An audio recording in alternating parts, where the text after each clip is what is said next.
Public governance day के मौके पर मेदक के एमएलए माइनमपल्ली रोहित राव ने मेदक जिले को आचर में एमएलए कैंप ऑफिस और किला मेदक में कौमी परचम लहराया।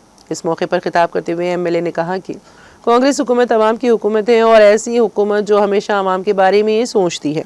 उन्होंने कहा कि वो मेदक हल्के को मुसलसल तरक्की की राह पर गामजन करेंगे और कई फलाही स्कीमात को अवाम तक पहुँचाने को यकीनी बनाने के लिए कोशां हैं। इसी मुनासिबत से वो हमेशा अहदेदारों को हिदायत देते हैं और मशवरा देते हैं कि अवाम को किसी भी हालत में किसी किस्म की मुश्किलात का सामना नहीं करना चाहिए।